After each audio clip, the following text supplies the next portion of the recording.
चर्चा सत्रांमध्ये सहभागी झालेले आहेत. मराठवाडा लेखिका साहित्य संमेलन व मराठवाडा साहित्य संमेलनाच्या परिसंवादात मॅडमचा सहभाग आहे. अशा उत्तम वक्त्या व संत साहित्याच्या अभ्यासक विवेकानंद महाविद्यालयामध्ये प्राध्यापक आहेत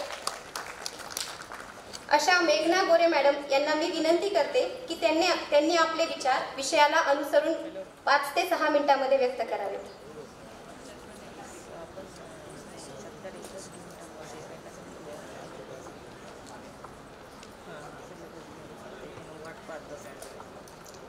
इथे यायच्या आधी मी माझ्या सहकार्यांना सांगितलं की 5 मिनिटं झाल्याबरोबर सांगा, कारण शेवटी हाडाचा मास्तर आहे, गुरुजी आहे. बेल झाल्याशिवाय थांबायचं जरा अवघड जातं. आदरणीय व्यासपीठ, शिक्षण विभागातले सन्माननीय अधिकारी, व्यासपीठावर उपस्थित माझे सर्व सहकारी, उपस्थित सर्व माझे सहकारी, नमस्कार. गेली 28 वर्ष मी विवेकानंद शिक्षण संस्थेमध्ये इंग्लिश विषयाची कनिष्ठ महाविद्यालयामधली एक शिक्षिका आहे. शिक्षणाचा मला वारसा आहे. माझ्या घरामध्ये ही आमची दुसरी पिढी आहे की जे आम्ही शिक्षक आहोत. शिक्षक म्हणजे मी असं मानते की अंगणवाडीतल्या ताईपासून संशोधन करणाऱ्या स्नातक विद्यार्थ्याला मार्गदर्शन करणारा प्रोफेसर मिळालेला, प्रोफेसर ही जी पदवी मिळते UGC कडनं, ते मिळालेला प्रत्येक व्यक्ती हा शिक्षक म्हणतो. ह्या शिक्षकाकडनं जे जे काही निर्माण होतं ते शिक्षण साहित्य, ते शिक्षक साहित्य. मी म्हणते आपण सर्वजण इथे साहित्यिक आहोत. इथे आता जे उपस्थित नाहीत ते माझे सर्व सहकारी, जे आत्ता त्यांना योजून दिलेला पाठ्यघटक शिकवत आहेत, ते सुद्धा साहित्यिकच आहेत. आपण रोज हे काम करतो बघा. आपल्या समोरचा पाठ्यघटक आपल्या विद्यार्थ्यांपर्यंत पोहोचवण्यासाठी आपल्याजवळ असलेली पूर्ण शब्द संग्रह आपण वापरतो, आपल्या आयुष्यातले उदाहरणं वापरतो, आपण वाचलेल्या गोष्टींचा संदर्भ देतो आणि आपण आपली गोष्ट प्रत्येक विद्यार्थ्यापर्यंत पोहोचवतो. अहो, हेच तर साहित्यिक लोक करतात. फक्त त्यांचं छापून येतं आणि आपण रोज आपण वर्गामध्ये मौखिक साहित्य घडवतो, एक विशिष्ट पाठ्यघटक नजरेसमोर ठेवून. त्यामुळे शिक्षक साहित्य जे प्रकाशित होतं, हे जे या मंचाला अपेक्षित आहे, त्या अनुषंगाने जर बोलायचं झालं तर साहित्य जे लिखित स्वरूपातलं आहे ते गृहीत धरावं लागेल. दुसरी गोष्ट, विद्यार्थी अध्ययन अध्यापन प्रक्रियेमधला सगळ्यात महत्त्वाचा घटक, मुळात ही प्रक्रिया ज्याच्यावर आधारित आहे, हा विद्यार्थी हा समाजाचा एक भाग आहे. पुढे चालून या विद्यार्थ्यांनीच एक नवा समाज घडणार आहे. आपल्या समोरचे विद्यार्थी मोठे होऊन त्यांच्या वयानुसार, मिळालेल्या भूमिकेनुसार समाज घडवणार आहेत किंवा समाज चालवणार आहेत. अशा वेळेस या विद्यार्थ्यांना घडवण्याची जबाबदारी शिक्षक म्हणून आपल्यावर आहे. आपण एक शिक्षक हे आपल्या विद्यार्थ्यांचे आदर्श असतो, रोल मॉडेल असतो. आपण बोलतो कसं, आपण चालतो कसं, आपण कपडे कसे घालतो, आपण सहकार्यांशी कसं वागतो, आपण लिहितो कसं, एवढ्या बारीक बारीक गोष्टी विद्यार्थी बघत असतो, त्याचं अनुकरण करत असतो आणि आपल्या नजरेसमोर ठेवून तो त्याच्या भविष्याकडे बघत असतो. हे सगळं करताना आपण शिक्षक म्हणून अलर्ट असलं पाहिजे, जागरूक असलं पाहिजे. आपल्या समोरचा विद्यार्थी हा वेगवेगळ्या वयोगटातला असतो. त्या वयानुसार त्याच्या मनामध्ये भावनिक आंदोलनं असतात, त्याच्या मनामध्ये प्रश्न असतात, तो समाजात वावरताना त्याला येणाऱ्या अडचणी आणि समस्या असतात. ह्या सगळ्या कुणीतरी अलगद हाताने सोडवायच्या असतात. त्यांना त्याच्यातून बाहेर काढायचं असतं, मार्ग द्यायचा असतो.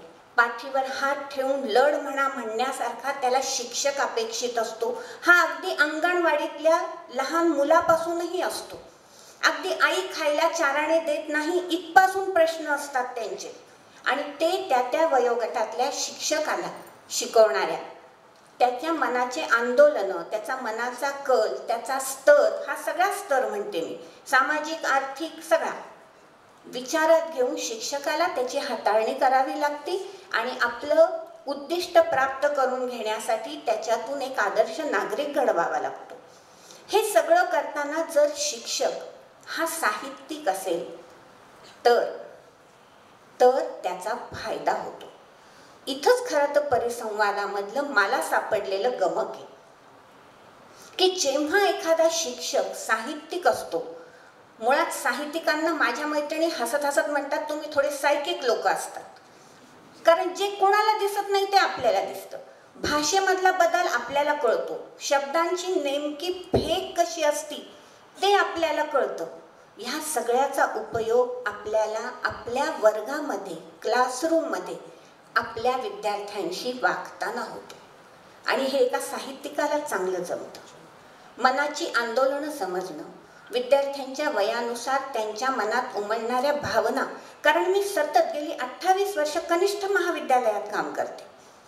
त्यांचं जे काही भावनिक आंदोलनाचा काळ आहे ना, तो गेला 28 वर्ष मी अभ्यासते आणि माझी आई प्राथमिक शाळेमधली शिक्षिका होती म्हणून मला ते माहिती आहे.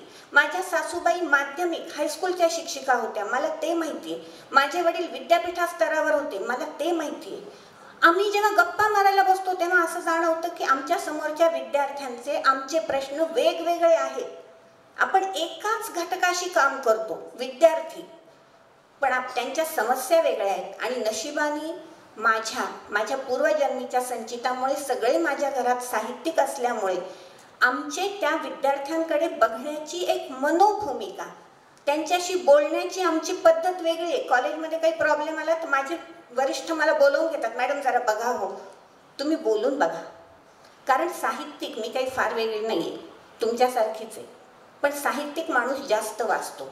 आपल्याजवळ अमर्याद असा शब्दसाठा असतो.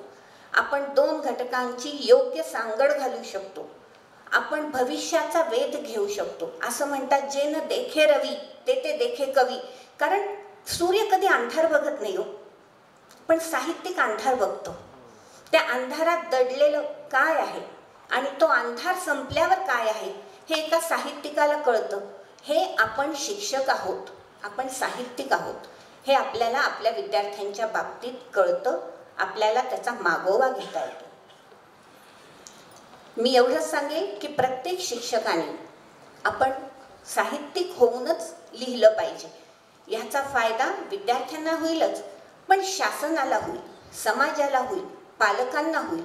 एका शिक्षकाला काय अपेक्षित आहे, तो आज मुलांमध्ये काय बघतोय आणि काय त्याला हवंय, त्याला शासनाकडनं आलेल्या गोष्टींमध्ये फायदे तोटे काय आहेत, तो काय अनुभव करतो, हे सगळं जेव्हा प्रत्येक शिक्षक लिहिता होईल ना, तेव्हा ही प्रक्रिया अजून सुलभ होईल आणि नवीन आदर्श नागरिक घडवण्याच्या आपल्या जी काही प्रक्रिया आहे, आपण जे रोज कार्य करतो ते अजून चांगलं होईल, एवढीच अपेक्षा. मला बोलायची संधी दिली, धन्यवाद.